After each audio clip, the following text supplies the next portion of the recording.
Hello, you are listening to Underscore, a show by the Chicago Graphic Design Club. I'm your host, Christian Solorzano, and today I'm excited to share my conversation with Kelsey and Andrew of Heart and Bone Signs, a Chicago studio specializing in gold leaf and hand-painted signage. Together, we explore how a chance collaboration casting aluminum mushrooms in an undergraduate sculpture class led to a creative partnership that's now spanned over a decade.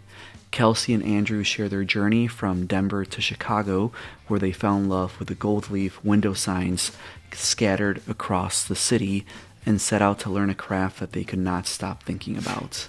The conversation dives into Chicago's rich sign painting legacy and the design innovation known as the Chicago look. They open up about their efforts to save historic go signs from buildings and their deeper understanding of the city that they now call home. Kelsey and Andrew speak candidly about working 100-hour weeks, the energy that they believe transfers through handmade work, and why preserving Chicago's visual character matters more than ever now in an increasingly digital world. If you enjoy these conversations, please support the show by leaving us a rating on your preferred podcast platform. It helps us reach more people in Chicago's creative community and beyond. Thank you for tuning in. Enjoy the conversation. Good morning. Good morning. Morning. I was mentioning to the both of you that I ran into the both of you at the Letters Beyond Form exhibition at the Design Museum of Chicago. I believe it was late 2024.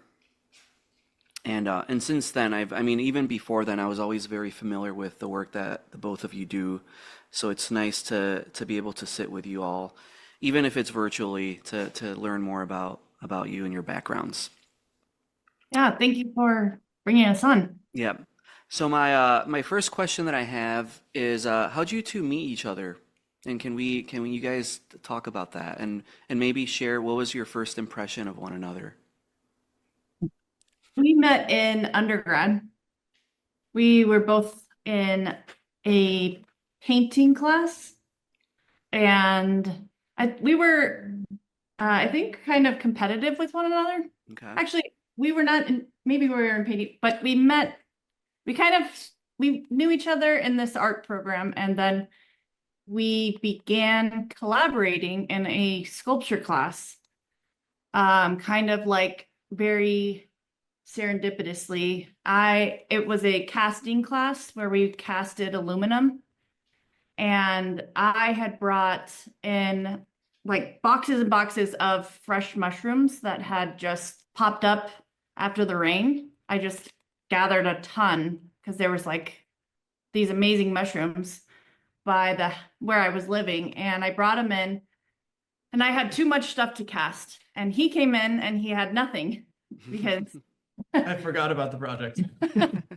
and so I think we like approached each other and we're like, maybe we could just like collaborate and then we can cast more mushrooms. And then that went really well and we became really close friends, and we kept wanting to work with each other, and our teacher was like, you can't work with each other anymore. And so really we just have been kind of collaborating ever since. Yeah. And then Andrew, what's your side of the story? Pretty close. The mushrooms themselves were pretty incredible. The largest one I would say is probably about 14 inches across. They were like very unusual, gigantic mushrooms. And so I get to the class, realize I forgot about the project, start chatting with her. She was like, I'm going to cast maybe 3 of these. I said, well, how about let's work together and just cast all of them? We go ahead and do that.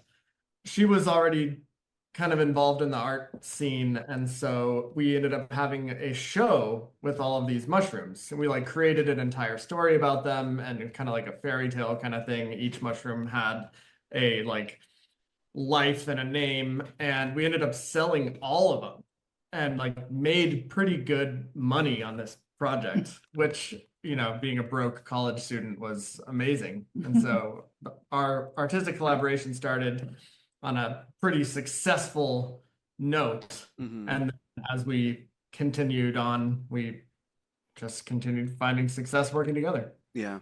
And then how much longer before the both of you moved to Chicago to attend School of the Art Institute? Like, was there something specifically that made Chicago be that next destination for the two of you? I think so. We're both originally from Denver, and I had moved to Naperville when I was 7 years old. Hmm. And so I lived in Naperville from 7 till maybe I was 15 or something like that. And then we moved back to Colorado. And so I had always felt like I had unfinished business with Illinois. And I just loved Chicago, having grown up outside of it. And so we were both eager to leave Denver. This is before marijuana had become legal there. This is before, not too long ago, it's kind of difficult to imagine this, but there was a time where a lot of people didn't even know where Denver was. Mhm. It was not on the map, even though now it's like, or at least it was, it's kind of changing now again, but one of the most popular places for people to move to, and the market has gone completely insane there. But we wanted something bigger. We wanted to live in a bigger city and just have a different experience. Yeah, we were accepted into we applied to schools as a collaborative, which is like our theme, I guess. And we were accepted into a program in Chicago, and we were accepted into a program in New York. And I think for us, New York seemed like extremely difficult from a financial perspective, and Chicago was accessible, and he was already familiar with it. And I think I have a memory of like riding the train in the loop and seeing all the ghost signs for the first time, and kind of like just feeling this sort of like attraction to the city and a nostalgia to the city. And I think the program was excited to accept us, and so we chose Chicago. Nice. And then how did the how did the relationship with signs begin, or how did that develop? It kind of started pretty much right away. Our studios, when we first moved here, were on Michigan Avenue, and we, of course, were spending a lot of time walking around in the loop at that time. And that's when we started noticing all the gold leaf signs all over downtown. And this would have been 2011, I think. And there were even more down there then than there are now. A lot of them have been lost, unfortunately. But we kind of just became entirely enamored with these signs and could not figure out for the life of us how on earth they were made. Despite our best efforts researching how to make them, there was like next to no information online of how to make these signs. And so on one of the signs, Kelsey found a little signature and decided to reach out to the guy, and it was just perfect timing. We were very eager to learn. He was starting to think about slowing down and retiring. He had become very concerned that no one else was going to come take this up. He had been doing it in the city for 40 years. He had moved here from California specifically to do gold leaf signs in Chicago. So the legacy of Chicago gold leaf is very important to him. And we really hit it off. And now the best friend we've made since moving to Chicago is a 75-year-old Italian man. Yeah. And what's his name? His name is Robert Frese. Yes. And the business that he ran was called Chicago Signs. Yeah. And I've read that he's referred to as Gold Father. That's what his Instagram handle says. It is, yep. Leaning in, his dad is actually from Illinois and had some mob ties. And so he leans into the mob heritage of his family. That's cool. So when it comes to like these signs, is it their aesthetic? Is it their context, like their place in the space that they're in? Is it the technique? Like, what specifically is it that the both of you find really fascinating with this? Well, I'll also add that we had ignorantly painted signs in Denver. We had like no idea what we were doing, and it was kind of like a means to an end because we needed to just make rent. And so, Hmm. like, I remember the first sign I ever made was for the bicycle shop that I would take my bike to, and they Hmm. were like, "Hey, you're an artist. Can you do this?" And we had some odd jobs. Like, he did this really amazing chalkboard for a local restaurant. Like, I worked at a coffee shop and would do their chalkboards. Like, we would do things like that, not really understanding, but I think intrinsically we maybe had an appreciation for letters. And I, through other forms, potentially graffiti or just, Denver has really amazing neon signs. And I think so there's always been like this link to sign making as a commercial art Hmm. that, and so being painters, I think we have a strong understanding of the medium and that process. Figuring out a way to make a living with a paintbrush in your hand is just hard. Not a lot of people are able to do it. I remember when we were in school, there was like a job platform, and there were a couple jobs for making signs, and we would always take them. Like, we took one for the Harper Studios, and we made like $300, and we thought we were rich. And so I think, like, one thing that's been really wonderful about signs is that you are just constantly developing and growing and learning. And I think we're both naturally observant of our environments, and that has just become more heightened as we Hmm. go deeper into signs and the history of signs. And yeah, would you want to add anything on that? Yeah. No, they're pretty good. Yeah.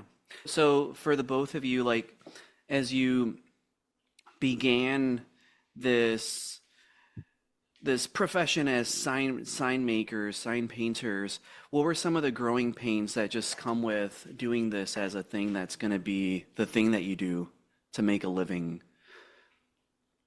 Probably the biggest one is learning how to run a business. Okay. Because that is not something, we didn't go to business school. It's Mhm. not something we specifically had thought we would end up doing.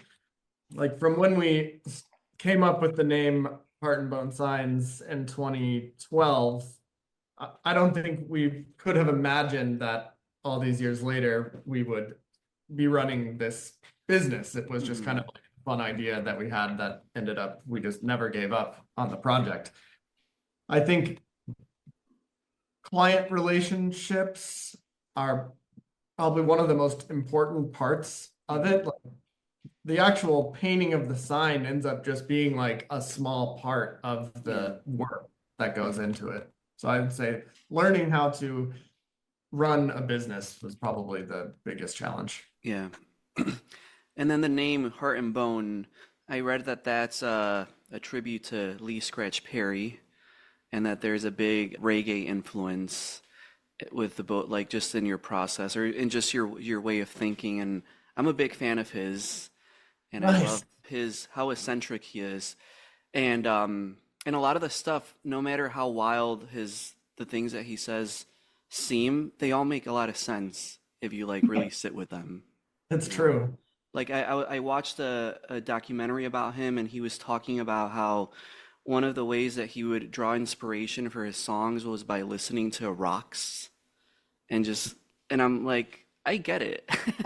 I think he had a job operating like a bulldozer, and he was like pushing boulders off of a cliff and like listening to them smash, Yeah, exactly.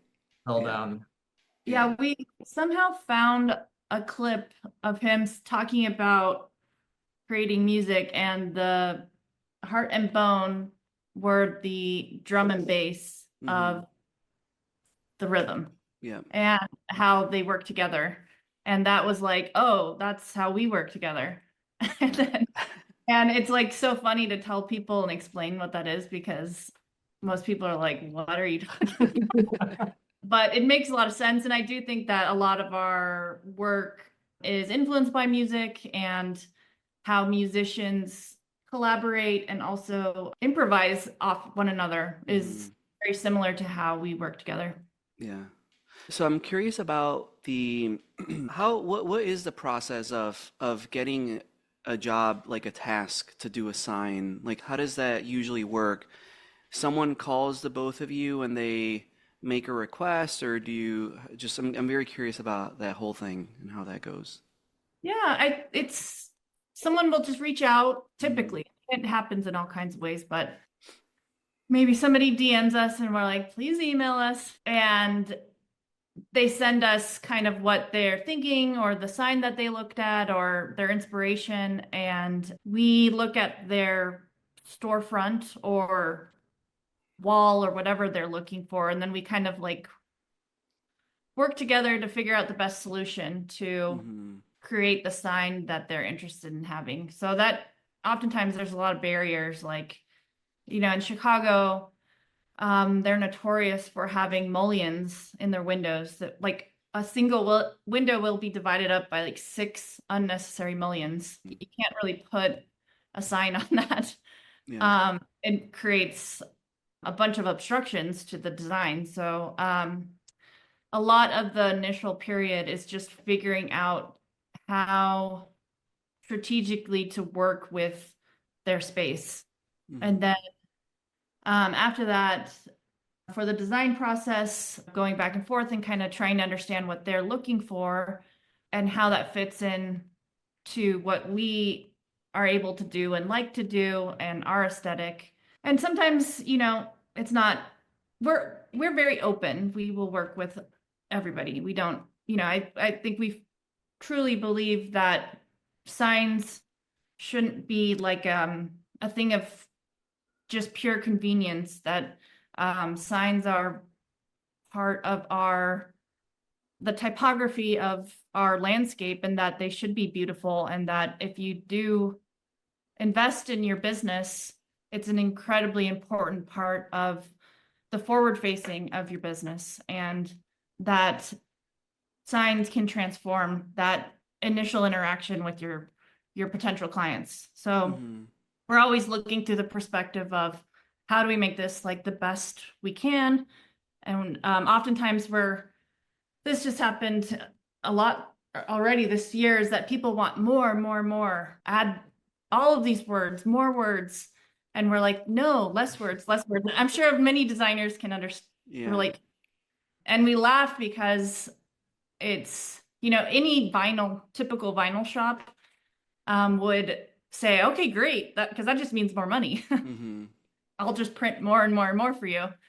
But for us, we're like, no, you have to like refine it and step back and look at other things and look at spacing and margins and things like that. And so we're always trying to work with the client to interpret their ideas in the way that we think is best for Mhm. them, and then also the best in relation to the traditional rules of sign painting and layout. Mhm. Yeah. And is there anything distinct? What makes Chicago signs? Because I've been to other cities and there's something that I can't put words to, but when I see a sign in Chicago, there's something that makes it feel like it's a Chicago thing. How would you explain that, or is that just yeah. There's a few different things historically and then contemporaneously, like the paper signs, for example, that you see in a lot of the grocery stores around the city is a very Chicago look. Mhm. Have the typically red, blue, yellow paint with the squiggles and all the awesome lettering. Like that's a very Chicago thing that exists here. And there's variations of it, in LA, they kind of have a different style, and in different places throughout the United States, there's kind of different Mhm. styles. That's one like very Chicago thing, for example. And then with historically, there was this kind of Chicago look that was pioneered a lot largely by the Beverly Sign Company here in Chicago on the South Side. And that was kind of just a way of structuring sign and billboard design using panelization, the concept of using different shapes and colors of panels to emphasize different areas of copy on the sign. I'd say that plays a pretty big role. And then additionally within that, there would be usually like a bigger block letter style, oftentimes done in a convex effect. And then I like fun kind of bouncy script, kind of those two things interplaying with each other would be part of like the Chicago look as well. And then the last example I can specifically name is with the gold leaf signs, the convex effect on the lettering, the kind of 3D chiseled look to the actual face, is something that was developed in Chicago, or I should say, popularized in Chicago around the turn of the century, and to this day is called Chicago style gilding. Yeah. So, And I'm curious if there's like innovations happening with signs, and if there's new technologies, or whether there's new differences that are being introduced to the signs that the both of you or other people are working on. Because what I like about, there's a handful of signs that I really like in Printer's Row, and they all feel so timeless. And it's like they should never change. Like they're perfect and they need to stay that way. But I'm also curious if there is any talk of making small adjustments or doing things that would symbolize like a new era or like a new time and so on. Yeah, definitely. Like we are part of like the renaissance of a new generation of sign. I think that kind of, there was a book that came out and a movie that highly recommend if anybody's interested. It's called the Sign Painters movie. It's just sign Sign painters. Painters. Faith Levine and Sam McClellan put it out, and it's all of the generation before us, and then there's sort of like a gap because vinyl was introduced and all of the shops adopted vinyl, and all of the sign painters were basically out of a job, and only like a small percentage of those original sign painters kept going. So like very much from the 90s until the 2010s, people were like not painting signs commercially in a capacity that the market was interested or maintaining. So, and in fact, many sign shops would say like, we don't do that anymore. They do that a lot still because it's just not financially a huge windfall for them. It's much easier to just print vinyl. So unfortunately with that, tons of knowledge was just lost, much of which was design, and many sign shops do not incorporate design as part of their practice, sign shops specifically, like. And so it's kind of interesting now because AI is coming into the picture, but in the 2010s, when this movie came out, it introduced the trade to a bunch of new people. We're part of that generation. And I think from then, within the last like decade plus, it has been fascinating to see what people are creating. And there's actually like a big convention of all the sign painters last year. And like the older generation and the newer generation. And I mean, people are extremely talented. They're at the top of their game. The older generation is just baffled that the generation is continuing it and pushing it. I don't know if I'll have like terms or names for the different things that we're doing, but a huge part of like what our mentor will always say to us is that like, I was never able to do the more like technical, interesting things that you guys are able to do, like. And creative. Yeah. We have this, the one that I think of is Fudo Tattoo, which is on Western, and we were able to do all these cool different effects. We were put puya shell and all and color blends, all these things that were like not common at all in storefront signage. Chicago especially, and in America also. Yeah, usually, like you said, on Printers Row, that would be the extent of like a gold leaf sign, and that would be like the top that you can get. You know, banks would get signs like that. Jewelers, that was like the top echelon of signs.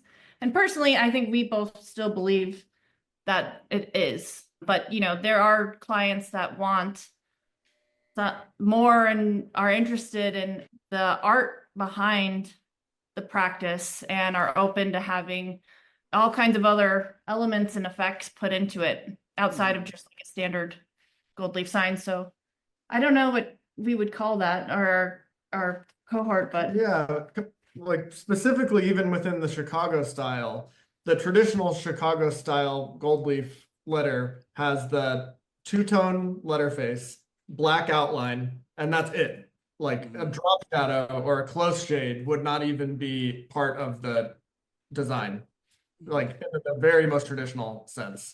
So even just adding a shade onto the letter, and especially a color shade, is like already, even though it sounds so simple, as far as like the Chicago style, that's already building onto the foundation. Yeah. And what are specific sectors or industries that you find to be the most interested in having custom signs? You mentioned banks and jewelers, but is there anything that like what specifically what's your yeah. clientele mostly? The It past, really runs the gamut. yeah, we work with all kinds of people. The people really interested in the past like 5 years have been tattoo shops.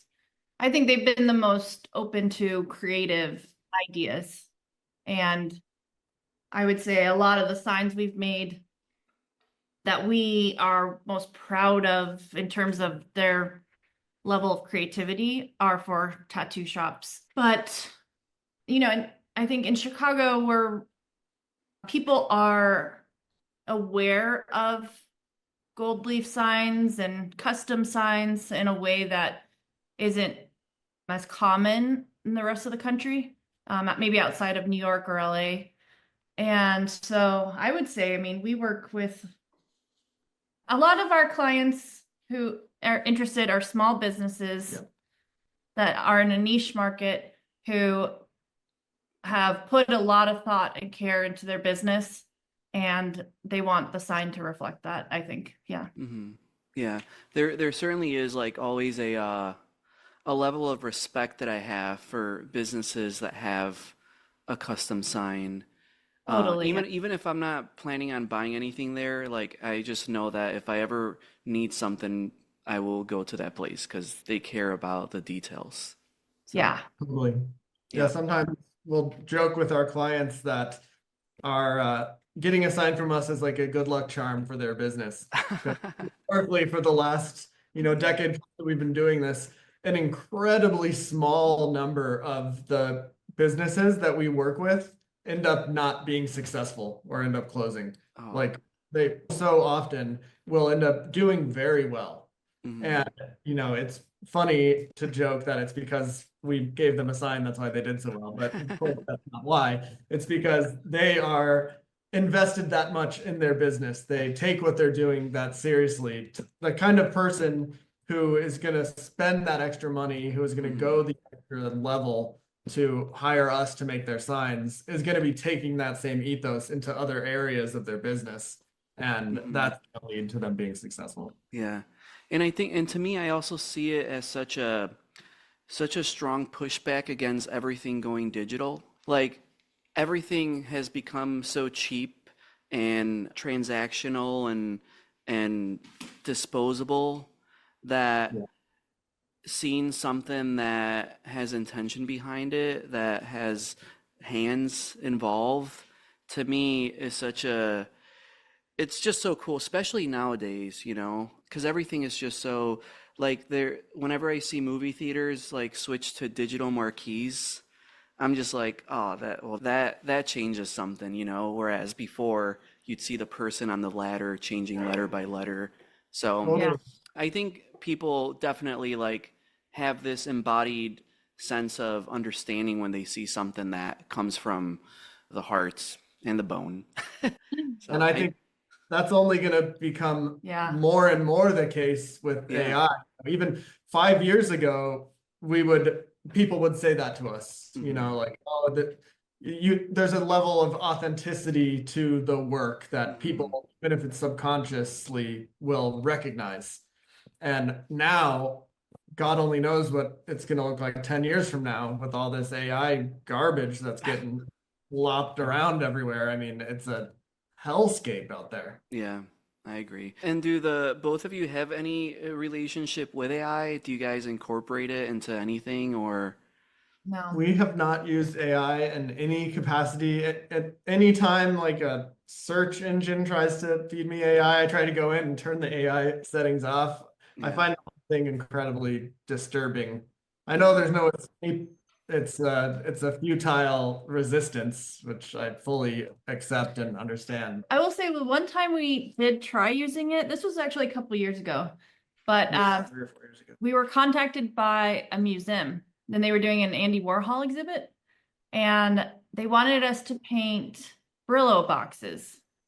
But they wanted us to like interpret it in a contemporary form. They were essentially asking us to make an art piece. And doing some research on Andy Warhol, I was like, you know what? He would love AI. I was really interested in the idea of what AI thought of the Brillo boxes. And it was less advanced at that point. Way less. And it made like hideous, ugly things. And I was like, actually, that'd be kind of interesting to paint because it is like a statement and conversation on AI Yeah. and art. And the curator was like, I don't like this. No, it was back when AI could not do text at all. Yes. It was Yeah. like jumbled alien words. Yeah. And this was the funniest part. So then we painstakingly paint and recreate like I think 5, it was like 9. a bunch of Brillo boxes. They're really cool and beautiful. I wish we could get one, but we didn't know this. He had also contacted a vinyl shop to make one. Oh. And part of what we did was we changed the text. So we were like, a bright future. We kind of like altered what the original Brillo box said, and it was all positive. Yeah. Mhm. And then we saw the vinyl guys stuff, and it was like, art sucks. The future is dead. Like it was all vinyl, and we were like, whoa, this is really fascinating to compare our view and perception of the world through this object compared to who our competitor would be. It was like really fascinating. But outside of that, luckily we don't have to deal with it. Okay. That's cool. Yeah, I've been using it for certain things here and there, but Yeah. but it is frustrating that it's just like embedded everywhere. You know, like you Google something and like the first result now is like an AI answer, and sometimes it's not even accurate. So Yeah. It's, I think it's interesting to think about. I mean, I know it's gonna become more and more prevalent. Mhm. I think it's a matter of understanding how to work around it, approach it, work with it if you need to. Mhm. I think that's kind of part of the future. Yeah. Yeah. My take on it is that there are 1,000,001 uses for AI, and I think it can be transformative in an immensely positive way. So many areas that are well beyond what I could even recognize. It's just my personal take that that space isn't science and Yeah. art and the human expression. Hmm. I'm sure lots of people would have a different viewpoint on that. Yeah. Yeah, there is definitely there is no soul in AI, and I think it's I think it tries to be human sometimes, but you can kind of decipher, you can see through it, and it's a little eerie, I would say. Yeah. I'll also say like a lot of what people don't see from our public like Instagram and all this is that like signs take a lot of time, like hand painted signs take forever.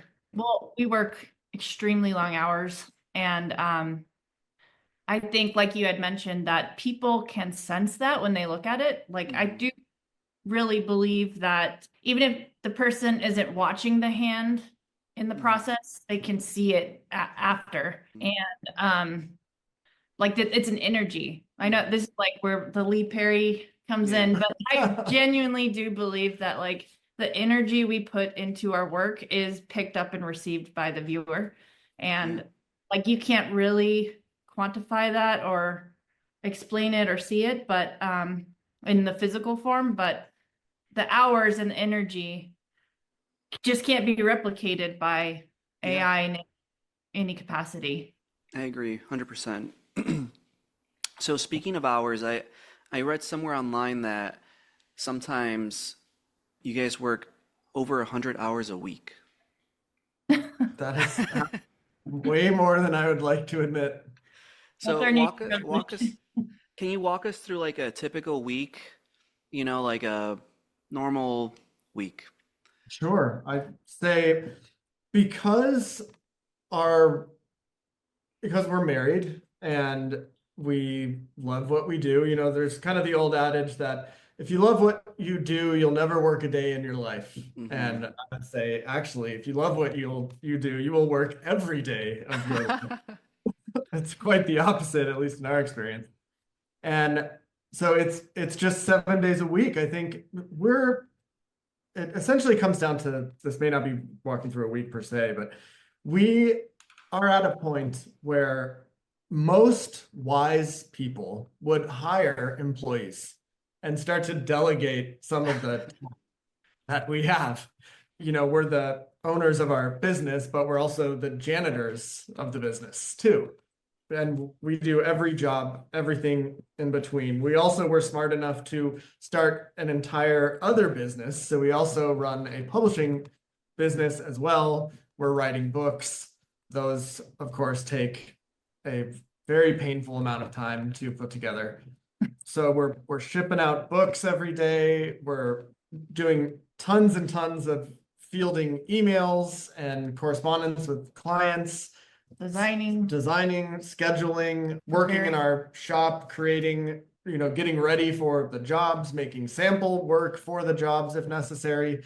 Oftentimes, a typical job, depending on what it is more than one day on site. So you're traveling to and from where you're working. Oftentimes, it's 10 hours on site, and then you have the front end and the back end of that, the travel. Usually from the minute we wake up in the morning, we're talking about what has to be done for the day. Over breakfast, over coffee, we're going through emails, and then we're at our shop getting ready for the day. Then we're working all day. Then we go home and talk about what we have to do for the rest of the week and the next day. And then you wake up and do it all over again. It sounds really cool, honestly. Like it sounds like the dream.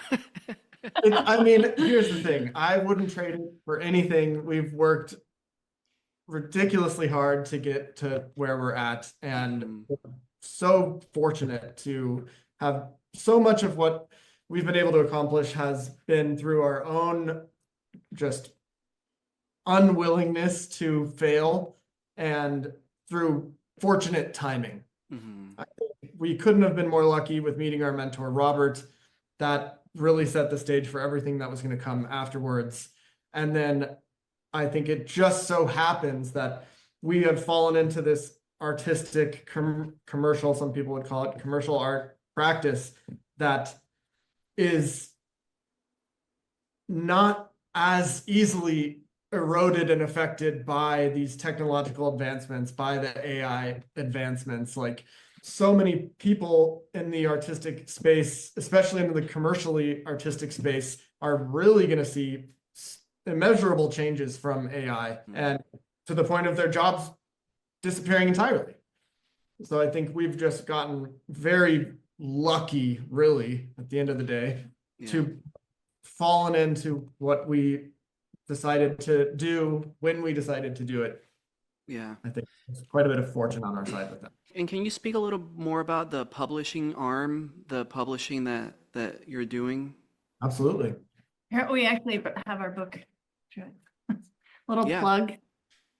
So this kind of started in the summer of 22. There was a ghost sign that was uncovered. Oh yeah, that's it. There it is. In the Ravenswood neighborhood. Basically, in the middle of the night, the developer of the property took down the siding that had asbestos in it because they didn't want to deal with the city. Well, underneath that siding were these like perfectly preserved ghost signs from the 1920s and the 1930s. And it was just this weird example where the building, it was like a classic Chicago 2-flat, had been on the corner of, I'm not sure where it was. Ravenswood and Addison. Yeah. It was a gas station. And then back in the day, they would move buildings. So they had moved it like 190 degrees. And at that point, they put, because I guess this was a baking district, they put a sign for bread on the other side. So it was just this weird instance where this building had two amazing signs on it, and they were on wood paneling, so it could be taken down. And my friend was like, hey, did you see this? Somebody had tweeted about it. And we ran over there because we were just like, whoa, this is crazy.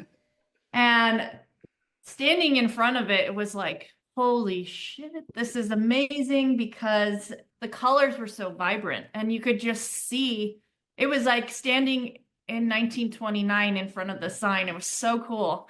And without really thinking at all, we were like, we have to save these signs. And we were like climbing all over the other buildings trying to get, we were like going over the Like fence. trespassed into the other place and climbed up the building to get a better photo. I mean, we were like just fiends over the sign. And I think she touched on it, that the thing that, you know, looking back on it, I'm able to understand why. On the bread sign, the red on it was so bright. Yeah. And, you know, as many of your listeners probably know, red is the most fugitive color, especially red in the 30s. Mhm. So to see bright red paint from 1936 That's crazy. outside in the sun was like an experience that you just don't get to have. It's just not a thing that exists. So we basically tried to start getting it, saving the sign. And as we're doing it, one of our other mentors was like, oh, wait a minute, this bread sign has a signature of Briggs. I wonder if that's Jack Briggs, who started Beverly Sign Co. Mhm. And just through different connections, somebody contacted Tim Samuelson, who is the historian emeritus for the city of Chicago. He's this very eccentric guy that knows everything about Chicago. And he was like, yeah, this is his whole story. He had like done a quick like research on it. And we were like, wow, this is insane. Our mentor, Bob Bohonik, was like, well, you know, my mentor worked at Beverly Sign Co. And Beverly Sign Co. in the sign painting community is revered for their extraordinary sign design, which he talked about earlier. They developed panelization. And The Chicago look. yeah. And so he said, I have hundreds of original sketches. Wow. My mentor always wanted to make a book. Do you think we can do it? And we were like, stupid, and said, yeah. And so that just started this whole project. And because for us, it was like a no-brainer. It's like flipping through all these sketches. It just made the most sense to put in book form so people could have the same experience, because just uploading them and putting them on a blog or something would just, I don't know, take this certain quality out of them. So, but we had no idea how to make a book, and that was like the really difficult part. And we did a GoFundMe, Kickstarter. So that allowed us to make the book, and it went really well. And so essentially we kind of caught the bug. We were like, this is awesome. And in the process also kind of came to understand that there's not a lot of books being made about the subject, and Being also, sign painting. yeah. And because when we started approaching bookstores, they're like, why does anybody care about this? And we're like almost as if like, yeah, that's a cute little project. Mhm. And oh, whoa, this is like something that probably is necessary. And a lot of our influence too was from the tattoo community, which is very good about documenting their craft and publishing it. And so we were like, I think this is something we need to do and keep pursuing. And so we're now very close to being done with a book about stock car racing lettering in Chicago. And we have a few other projects that we're working on, and just trying to, a lot of it is like convincing people that their work is important enough to be published. Because a lot of painters are like, I'm just a sign painter, like this doesn't matter. I'm just a guy who didn't finish high school. Yeah, Who wants to know anything about me? they're very Very helpful. modest. Yeah. Mhm. Yeah. And then for those, there was also a GoFundMe that was created to save Chicago ghost signs. Can you talk to us a little bit about that? Because I did see that that GoFundMe was paused, so I'm not sure what the status of that is. And also, I'm just curious about ghost signs in general. Like, I would imagine people would want to preserve them, but I also imagine that there's people that probably just want to paint over them. Oh Well, yeah. as the GoFundMe, we did make a GoFundMe in order to pay for the scaffolding to remove the 2 signs that we took down. And Okay. that come and gone. It succeeded. We were able to raise the money that we needed. Got to work with our great friends at Black Cat Scaffold, Mhm. allowed us to safely remove the signs. So this other one that's been paused, that I'm not sure if we know about that one. That may not have anything to do with us. Okay. I can't really speak to that specifically, but I would say that it's a real mixed bag when it comes to these ghost signs, because some people, like us, like-minded folks, see them and immediately recognize their value. They're so valuable. It's like this snapshot to a different time. There's so much to be gleaned from them, on top of them just looking awesome, just from an objective aesthetic standpoint. And so oftentimes people do want to save them. Sometimes people see them and just see dollar signs, and they just want to try to sell them if possible. Obviously, if it's something on a brick wall, it's next to impossible to move, something like that. And then, of course, in the case of developers, they don't care. I would say 99.999% of them don't care at all. If a sign gets revealed during their demolition process, then just keep on demolishing, get rid of it, or Cover it. cover it up. I mean, oftentimes, and it's really, I'm sure you've heard of stories when this happens. It happens every so often. A building will come down that has a party wall, or when a building is built against an existing building, then they just don't build another wall. They just hold onto that wall. When that building comes down, oftentimes when the internal like siding material comes off, it will reveal an exterior ghost sign inside the house.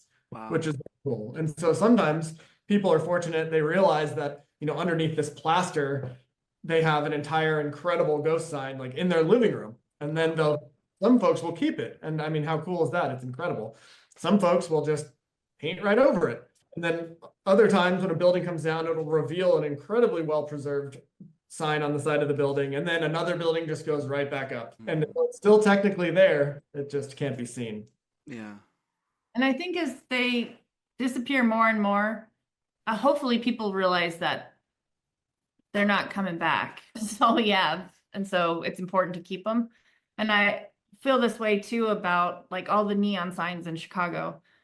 Like once the signs come down, they'll never go back up. And if we just lose all of our neon signs, all of our old ghost signs, then that's it. Our city will not have that character, which I think arguably is a huge reason why so many people love Chicago.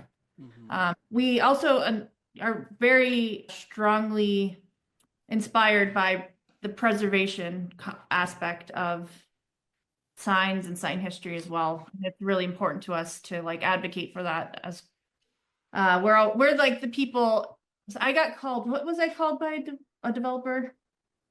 There's like a term. NIMBY. Yeah, I was called a NIMBY because I was like, we have to save the architecture and signs. And like, which means not in my backyard, I guess. That's like it's a derogatory term for people who are preservationists. And I was like, I guess I'm a NIMBY. Like, I don't want these beautiful signs to leave. Like, why would you want that? I think Chicago is going to see more and more of this as it. I think there's a lot of projection that it's going to grow a lot in the next decade plus. So I think preservation is going to be something we're all kind of like faced with. And I do think that there's been like a casualness or a blasé. It's not, well, there's another sign around the corner kind of thing. Because there are a decent amount in Chicago, but they are fading and they're disappearing quickly. And there's, because of sign code, you cannot create these signs again. Oh, And really? like the big neon, awesome neon signs, even if it were to come down to be repaired, you cannot put it back up. Like that's it. Once it comes down, it is down. And they're only up now because they're grandfathered in. And so they're allowed to maintain them. And if they're able to be maintained in place, but the current sign code just unequivocally prohibits any type of large neon sign from being constructed. Huh, interesting. I didn't know that. Yeah.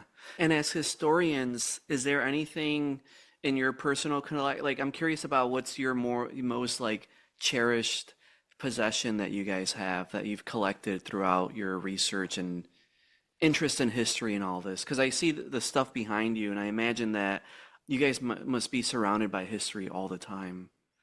Yeah, well, we'll have to invite you over. But Okay. one thing we collect are glass signs made in Chicago during the turn of the century. So there was this company called Rawson and Evans, and they developed this technique called glue chipping on accident. And I think he's gonna grab one. It essentially is where the surface of the glass is chipped from animal hide glued. And so it creates this really crazy texture. That's amazing. So what year is that from? This is probably like 1905 or something like that. Interesting. Yeah. It looks so otherworldly, like it would come from like a spaceship or something. Like Totally. Yeah, it's like super organic. There was Yeah. like by where the stock exchange is downtown, and what is that Frank Lloyd Wright building? The Rookery, like across from the Rookery, Mm-hmm. was where this company had like a 6-story building, 13, sorry. and all they did were make these signs, and they were known throughout the country for these signs, and they would ship them all over. So they would make signs, like we'll go to other parts of the country and somebody might have one of these signs because, like, for example, like a candy store in Kentucky that we know about has one because they've been in business for over 100 years and it's a family run business. So they had someone in their family had ordered this sign Mm-hmm. 100 years ago from Chicago. Still have it. So that's like our favorite thing to try to find. And to bring it back to the beginning, that piece that we had made for the design museum show was in that style. We make signs like that ourselves. Yeah. So, and it's like Kelsey had said, it was developed and patented here in Chicago. And so that history is an amazing thing that we are totally enthralled with. Yeah. So if there's, for people that want to get into sign painting, like what is a way to just dip your toes into determining whether it's the right thing for you? How does one get into it?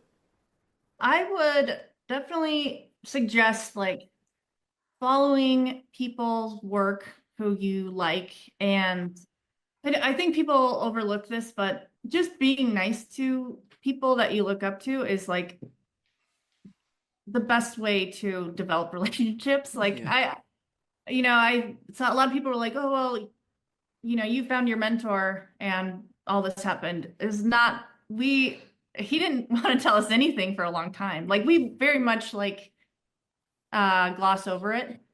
He, as many sign painters are, protective over the craft and their secrets, and especially the old guard was very much like this. And He wanted to make sure we were serious. I guess that's gatekeeping now, but yeah, he wanted to know we were serious about it, took it seriously, and also like cared about him as a human and what he did and what he's contributed.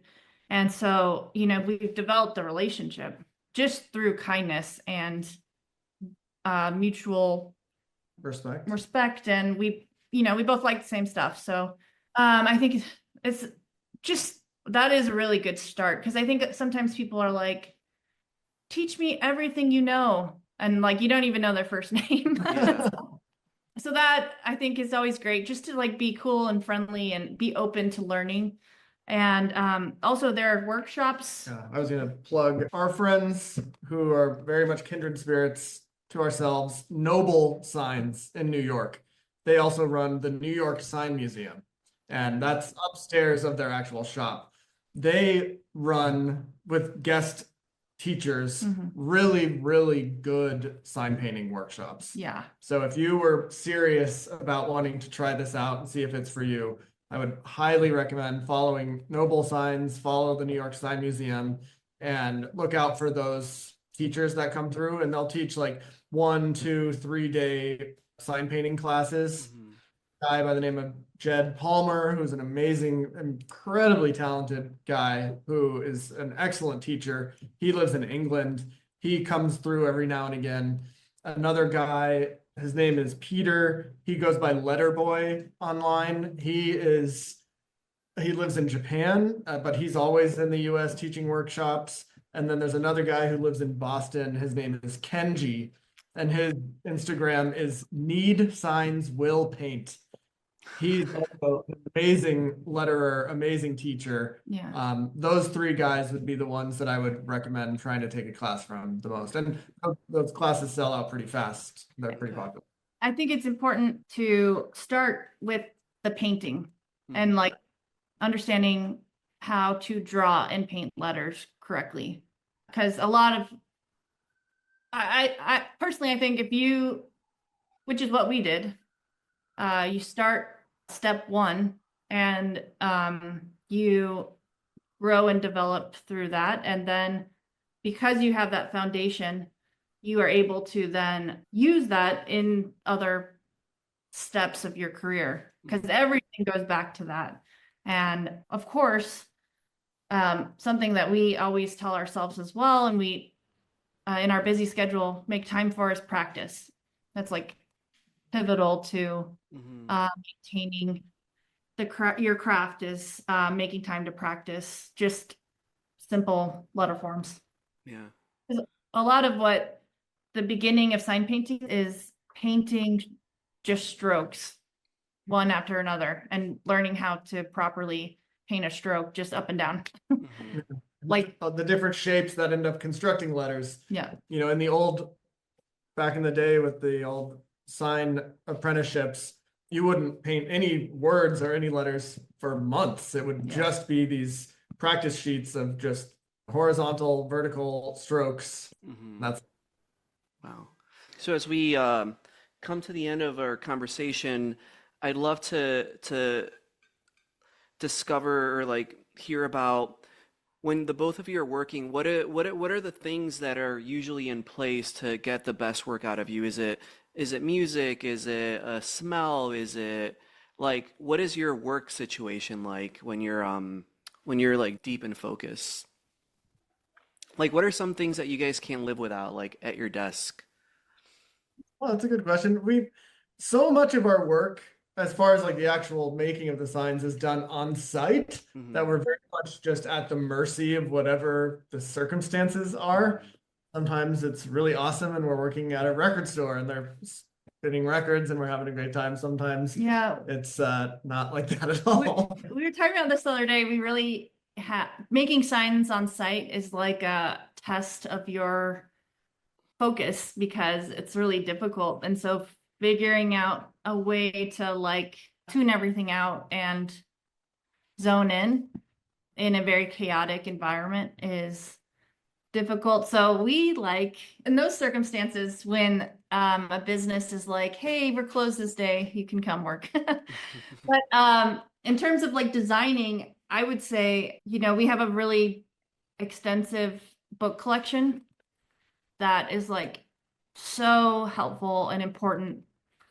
We're like working and stuck with an idea and need inspiration, like crack open a book and it's like, boom, And try I to can come up. Yeah, just getting new ideas and thinking differently about the layout that you're working on is so helpful. we play a lot of music. We're Yeah. collect a lot of records, and so we have a collection of records at our shop, collection of records in our home, record players in both spaces. We listen to a lot of reggae, a lot of jazz, mostly what we're listening to. Yeah.